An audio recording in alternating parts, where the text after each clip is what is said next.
I've always been the one who handled things quietly. When something broke, I fixed it. When someone needed help, I showed up. I didn't ask for much in return. Just that when it was my turn to need people, they'd show up too. That's not what happened last spring. My doctor found a mass in my left breast. She called me on a Tuesday afternoon while I was eating lunch at my desk. A turkey sandwich I'd made the night before because I'd been trying to save money. I remember that detail clearly because it's such a small, ordinary thing to be doing when your life cracks open. The biopsy came back 10 days later. Stage 2. Early enough to be treatable, serious enough to be terrifying. I was 34 years old. I'd never smoked, rarely drank, exercised 3 times a week. I ate vegetables. I took my vitamins. None of it mattered. The mass was there, and it needed to come out, and after surgery I'd need 6 weeks of radiation. I called my mom first. She said, "Oh, honey," and I could hear the television in the background. Then she said, "Have you told your sister yet?" I hadn't. I'd called her first. That should have told me something. My younger sister. I'll call her my sister because that's what she is, even now. I'd been planning her destination wedding for 14 months. She and her fiancé were getting married in Scottsdale, Arizona, at a resort that cost more per night than my car payment. They'd reserved a block of rooms at the resort hotel, sent out save the dates 8 months in advance, and my mother had been talking about the floral arrangements since before I even knew what a fusion centerpiece was. The wedding was set for the second Saturday of June. My surgery was scheduled for the first Friday of June. I want to be careful here, because I know what some people are thinking. Why didn't you move the surgery? I've heard that question. I've asked it of myself more times than I can count. The answer is that my surgical oncologist, a woman who had been in practice for 22 years and did not have time for excuses, had a very specific window available, tied to her schedule, the anesthesiology team's availability, and the radiation oncology department's calendar. She told me that if we pushed past June, we'd be looking at late August at the earliest, and she didn't want to wait that long. Neither did I. When someone tells you they don't want to wait on your cancer, you listen. So the date was what it was. I told my family in a group dinner at my parents' house in late April. My mom had made lasagna.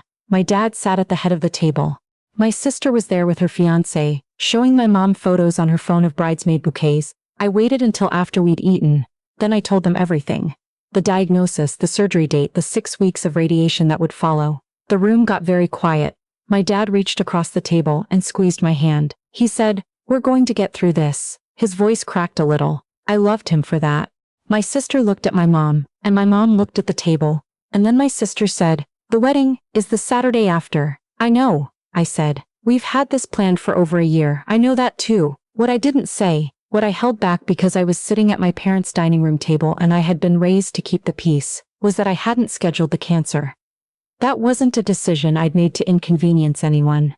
But I could feel the temperature in the room shift, and I understood, in that slow and horrible way that you understand things you don't want to understand, that the wedding was not going to be moved. They didn't say that. Nobody said it out loud. But nobody said we'll figure it out either. Nobody said the wedding can be postponed. My sister asked if I wanted another piece of lasagna. I said no. I drove home alone. My Aunt Claudette called me the next morning. She's my dad's older sister. She lives 40 minutes north of me in a small house she's owned for 30 years. She never married. She worked as a hospital administrator for most of her career and retired 3 years ago. She is 61 years old and she has a laugh that fills a room and opinions about everything, and most of the time my mother finds her exhausting, which I think says more about my mother than it does about my aunt. She said, "Your father told me." "I'm so sorry, sweetheart." I started crying before she finished the sentence. I hadn't cried yet. Not really, not the ugly kind. And something about hearing her voice on the phone broke whatever I'd been holding closed. She stayed on the line for 45 minutes. She asked questions about the surgery, about my doctors, about what the recovery looked like. She asked if I had someone to drive me home from the hospital. I told her I'd been planning to arrange a rideshare. She told me that was the most ridiculous thing she'd ever heard, and that she would be there at 6 in the morning. That was in April. In May, my family went into full wedding mode. My sister's bridal shower was the second weekend of May, and I went, and I sat in my aunt's living room. My aunt had offered to host it, and I watched my mother cry happy tears over a set of monogrammed towels, and I smiled. And I held a mimosa I couldn't really drink because one of my pre-op medications didn't mix well with alcohol. My sister opened her gifts and thanked everyone and hugged me at the end and said, "I'm really glad you're okay." I wasn't okay yet. The surgery hadn't happened. But I understood what she meant. She needed me to be okay so that she could focus on what was coming. The week before surgery, my mother called to remind me that they'd all be flying out to Scottsdale the following Thursday. The wedding was Saturday, they'd return the following Monday. So you'll be home Sunday, I said. Monday, she said. We're staying through Sunday night because the resort has a farewell brunch. My surgery was Friday. They were leaving Thursday morning, I said. Mom, I'm having surgery Friday, she said. We know, honey. Aunt Claudette is going to be there. And that was it. That was the whole conversation. Aunt Claudette is going to be there, as if that resolved something.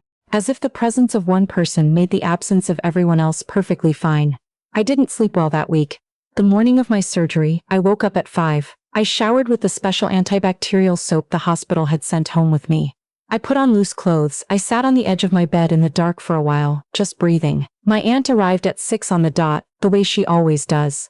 She was wearing her green fleece jacket and carrying 2 coffees, one for her, one decaf for me, because she'd remembered I couldn't have caffeine before anesthesia. She'd looked it up. She'd actually looked up the pre-op dietary restrictions so she could bring me the right kind of coffee.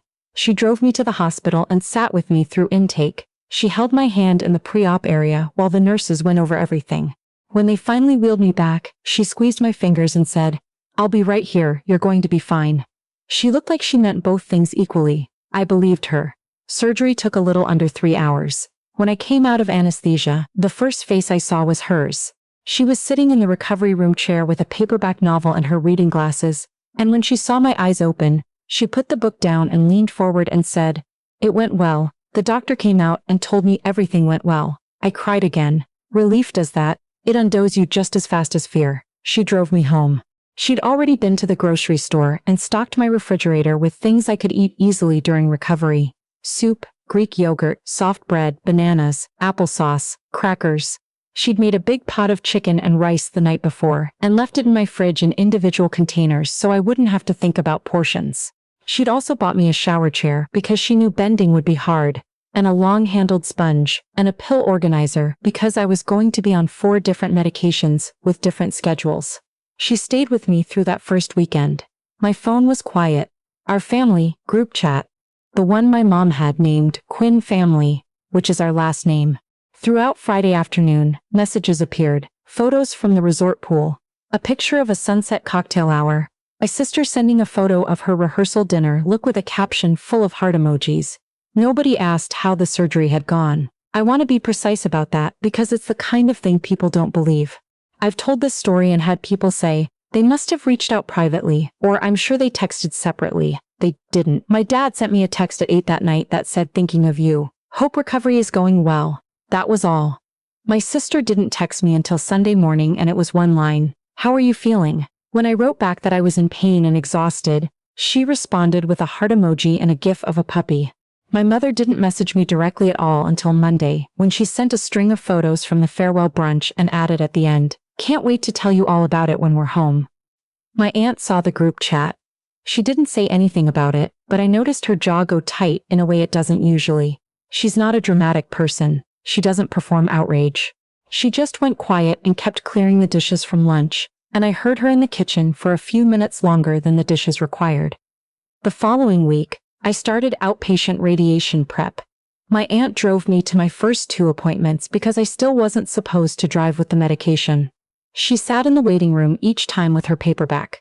She'd started bringing a thermos of tea because she'd noticed the hospital's waiting room was always cold. My family came home on Monday night. My sister called me Tuesday morning. She talked for 22 minutes about the wedding, about how the ceremony had made everyone cry, about the dance floor, about the floral arrangements that my mother had been so invested in, about the resort's breakfast buffet. She said it was the happiest day of her life. I said I was glad. I meant it. I was glad for her. Those things can coexist. I was glad for her and I was gutted for myself, and I held both of those feelings at the same time while I sat in my apartment still moving carefully because my incision hadn't fully healed. At the end of the call she said, okay, I have to go finish unpacking. I'll call you soon. She didn't ask about radiation prep. She didn't ask about the surgery follow-up I had that week. She hung up and I sat with my phone in my hand for a while. My mother came over Wednesday. She brought a casserole, which I appreciated, even though she'd forgotten I don't really like green bean casserole. It's been that way since I was a kid. She sat at my kitchen table and talked about the wedding for an hour and a half. About my sister's dress, which had apparently gotten a last-minute hem that was perfect. About my brother-in-law's vows, which had made my father cry. About the other guests, family friends I barely knew. She did ask, at one point, how I was recovering.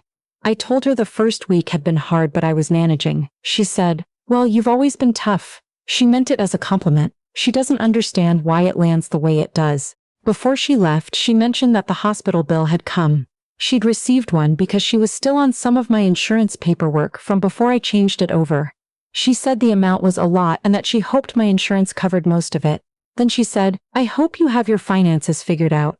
I told her I'd been managing my own finances for 11 years. She said, I know," and hugged me and left. My aunt that night called to check on me. I told her about the visit. She was quiet for a moment and then she said, "You know I love your mother." I said yes.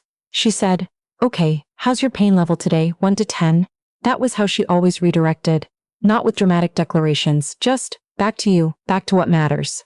Over the following weeks, I went through radiation. 28 sessions, 5 days a week, in the early mornings so I could still work from home in the afternoons. The fatigue was something I hadn't prepared for, not a normal tiredness but something deeper, like the voltage had been turned down on my entire body. I slept a lot. I cried sometimes for no specific reason. I lost track of things. My aunt came twice a week. She never made it a production. She'd just show up, help me eat something real, sit with me while I watched television or did nothing at all. One evening she helped me reorganize my kitchen cabinets because I'd mentioned I couldn't reach the higher shelves comfortably anymore, and she just quietly moved everything lower without being asked. My family was present in the way that feels like presence from a distance.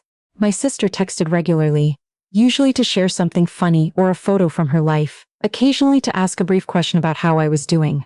My dad called every Sunday, which was something, and he always asked specific questions, how's many sessions left, what the doctor said, which I appreciated more than I could say. My mother and I talked once or twice a week. The conversations were never not about me in them. There was always something else that filled the space. Nobody came with me to a radiation appointment. I stopped mentioning them. In late August, I finished my final radiation session. The technicians clapped, they do that, which I hadn't known, and it undid me a little bit, standing there in that hallway in my hospital gown, while strangers clapped for me. I called my aunt from the parking lot. She said, "I'm so proud of you." My sister like she meant a text that evening. "So glad that's over. Celebratory dinner soon? We haven't scheduled it. Here's the part I haven't told anyone except my aunt." A few weeks after I finished radiation, she mentioned carefully in the way she does things carefully, that she'd been keeping a record. Not of everything, she said, just of things she noticed. She'd screenshot the group chat from my surgery weekend. She'd written down the dates of calls, the dates of visits, the questions people asked versus didn't ask. She'd done it in a notes app on her phone, the same way she used to keep records in her professional life. "Why?" I asked her. She said, "Because I watched you go through something alone that you shouldn't have gone through alone. And I thought someone should know that." I didn't know what to do with that at the time. What she did with it, what happened in October, wasn't something I'd asked for or planned. My parents' 35th wedding anniversary fell in early October. My mother had decided months earlier that she wanted a party. Not a big one, she said, just family and close friends, at my aunt's house since she has the nice backyard and the big dining table.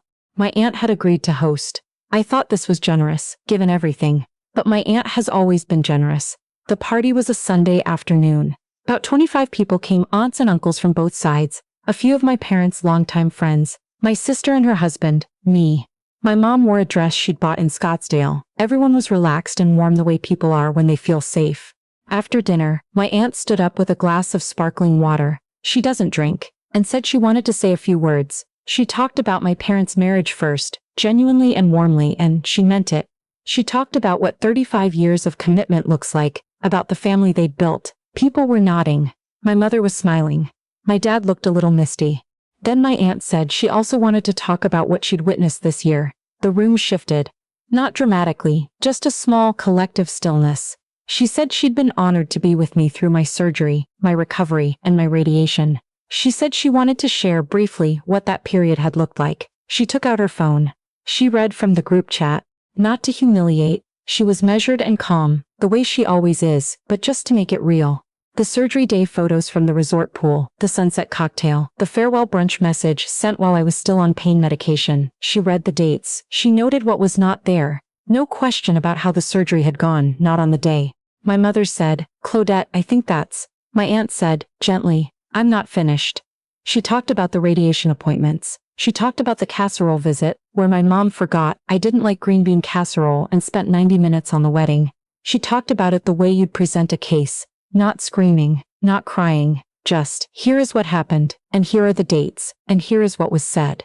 My sister's husband said, "This seems like a private conversation." My aunt said it was, and then it wasn't treated like one. My dad didn't say anything. He was looking at the table. He looked the way he had looked in April at the lasagna dinner, when he'd reached across and squeezed my hand. Like he knew something was true and he wished it weren't. My sister said, she had her surgery covered. Aunt Claudette was there. My aunt said, yes, I was, because nobody else was. There was a long pause. My mother started to cry. Not the way she'd cried over the towels at the bridal shower. This was different, quieter, the kind of cryings when something you've managed not to look at is suddenly directly in front of you. She looked at me and said my name. Just my name. I didn't say anything. I didn't know what to say.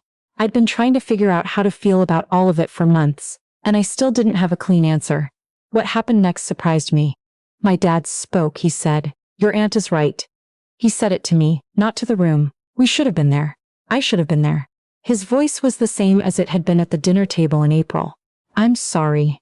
That was the thing I hadn't known I needed to hear from him specifically, and it cracked something open in me that I'd been keeping very carefully sealed. The party wound down not long after. People said goodbye as somewhat has shifted, and nobody quite knows where the furniture is anymore. My sister hugged me on the way out and said, "Can we talk?" I said yes. "We haven't yet, but I think we will." My mother called me the next morning. That surprised me too. She said she'd been awake most of the night. She said she knew she'd gotten her priorities wrong and that she was sorry.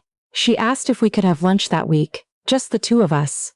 We did. It was awkward and real and necessary, and I think it was the most honest conversation my mother and I have ever had. I'm not writing this to say everything is fixed. It isn't. There's a long way to go with my sister, and my relationship with my mother has always been complicated in ways that one conversation can't straighten. But something is different now. Something that had been allowed to stay invisible was made visible, and you can't go back from that. My aunt is the person who made it visible.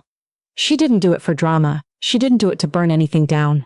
She did it because she'd watched me go through something real and hard without the people who should have been beside me.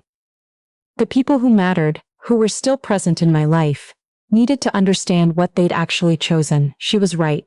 Last month, I finished my follow-up scans. Clean. No evidence of recurrence. My oncologist shook my hand and said the words I'd been waiting 6 months to hear. I called my aunt on the drive home. She picked up on the second ring the way she always does. I told her the results. She didn't say anything for a moment. Then she said, "Oh, thank God," and I could hear her exhale, the long, slow kind, and I understood that she had been carrying some of this too, quietly, the way she carries things.